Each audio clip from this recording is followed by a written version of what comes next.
So our project was on commercial building energy efficiency in the state of Missouri. So what we found was that a commercial building energy benchmarking program might be a good solution to that and reducing energy use. Um, our agenda is to look at our thesis, then move into some background information for the state, commercial building trends, and what energy benchmarking is. And then we're going to look at some of our sources that we used, and then some analysis at the end. So our thesis is that a statewide commercial energy benchmarking and transparency program would provide the following benefits: up to a 7% reduction in energy use over 3 years in the commercial sector, which translates to a 1.6% reduction in those 3 years for total energy use in the state. And that depends on the scope of the benchmarking program. It would also generate data to assist policymakers in crafting effective, measurable energy policies, which is the first of our kind of more soft benefits. It would also transform the construction and real estate markets to ones which include energy efficiency as a market driver, and increase building owner and public awareness of energy use in general.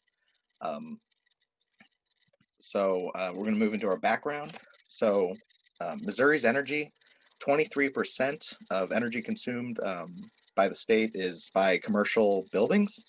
And that is compared to an 18% national average. So it's about 5% higher than average. And then also 87% of energy generation comes from fossil fuels for the state compared to the 80% national average. The commercial sector uses more energy than average, and also the energy it uses generates more fossil fuels than average. So this is specifically important for Missouri. So some commercial building trends. The number of commercial buildings is going up over time.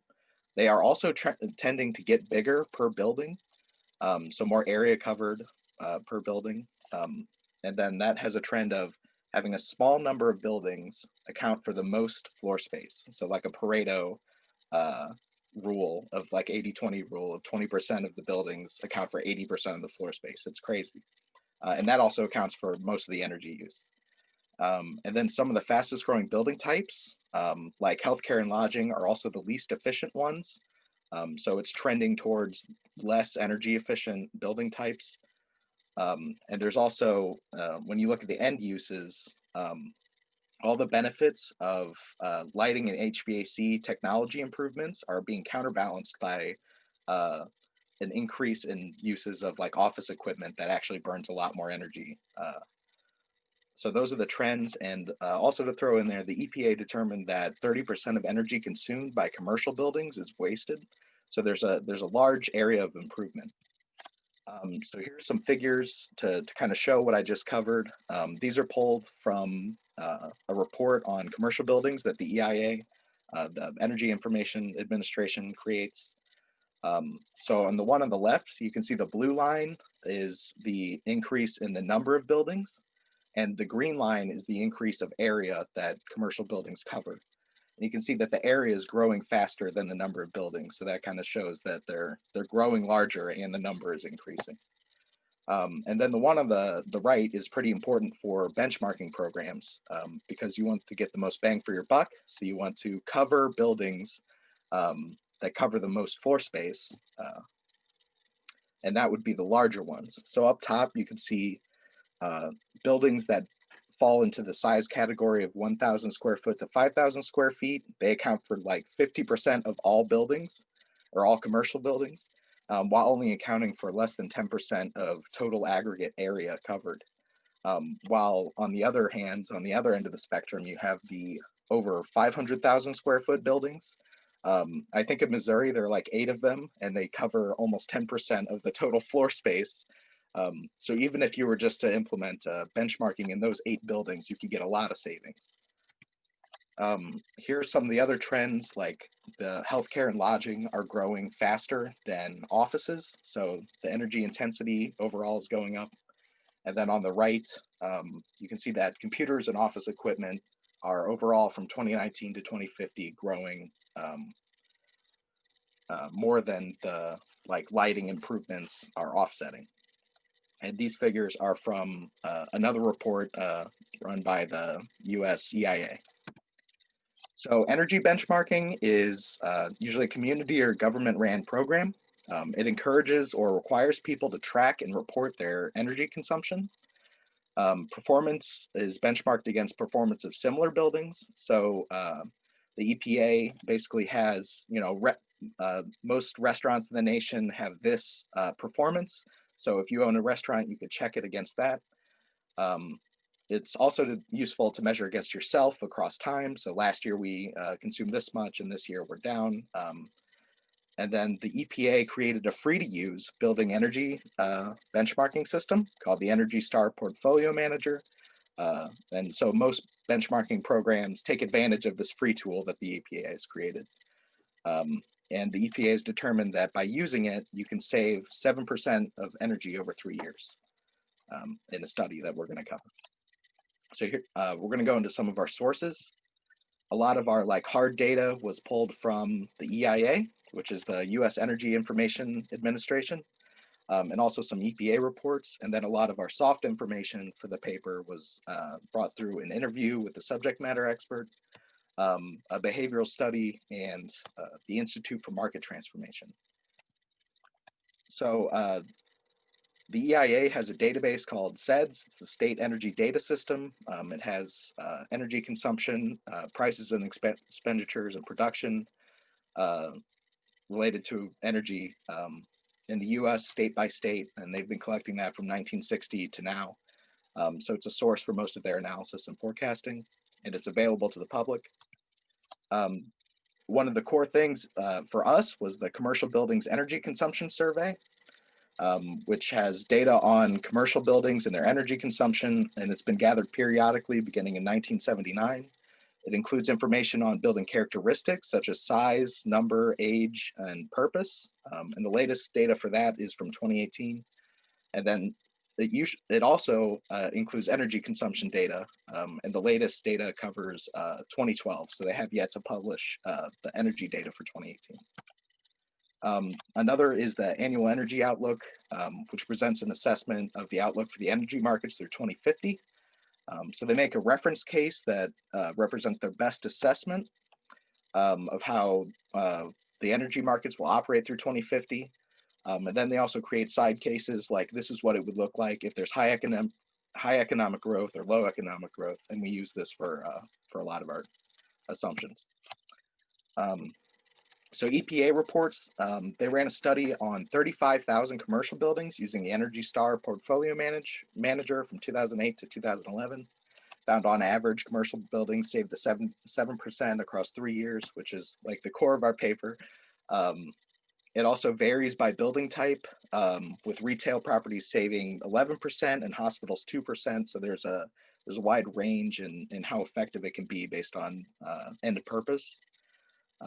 And then on the Energy Star Portfolio Manager site, they claim that 30% of energy used by commercial buildings is wasted.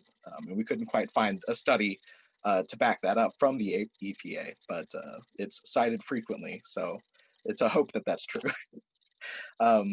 So some of our interview highlights, most building owners are unaware of the energy performance of their buildings. And they also usually overestimate how well they're doing. They think they're better than they are. And the largest factors contributing to HVAC inefficiency are poor system controls, improper commissioning, like starting up the equipment and install, and then a lack of maintenance across time.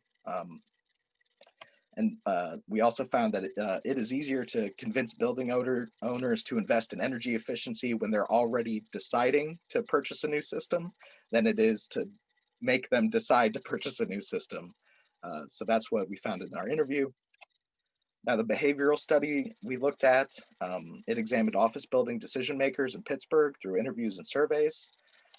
While an uncertainty and lack of information about energy consumption affects decision making, which is more on what we're focused on, there was also the psychological aspects of an aversion to debt and a lack of sensitivity to split incentives play critical roles in decision making. And they mentioned that giving out like free samples or free trials to prove the effectiveness of energy efficiency improvements may coax decision makers to invest. Um, and then a lot of our soft benefits in our thesis were supported by the Institute for Market Transformation.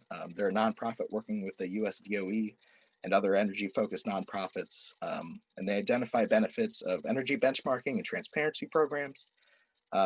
They claim that market competition and consumer choice will increase with one, job creation and economic growth will increase, and smarter governments and utilities will be results of such a program. And now I'm going to work into the analysis we did for the paper, kind of what we would suggest are the hard benefits of implementation. So we basically made a table, and when most energy benchmarking programs choose a building size and say everything that size and above is covered by the program, because taking advantage of that Pareto rule that the small number of large buildings account for most energy use.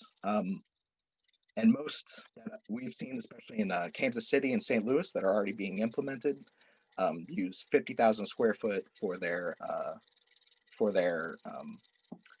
private sector program, and it could save that 50,000 square foot 0.9% of total energy in the state over 3 years. And over its lifetime, it could save up to 4% of total energy use through implementation. And that's the total in the state, not just the commercial sector on this table. And then the energy consumption data we used for this was actually from 2012, but I think we used the 2018 characteristic data. So we wanted to make sure that that not much has changed between then. So we compared the characteristic data from 2012 and 2018 and found that there's not too much difference. So we don't think our numbers would be affected too much. So essentially this table, policymakers could look at it and decide on what they would want, what kind of program they would want, the benefits it would have. And we're not able to come up with any costs for the program. So that would be work for the future. Are there any questions?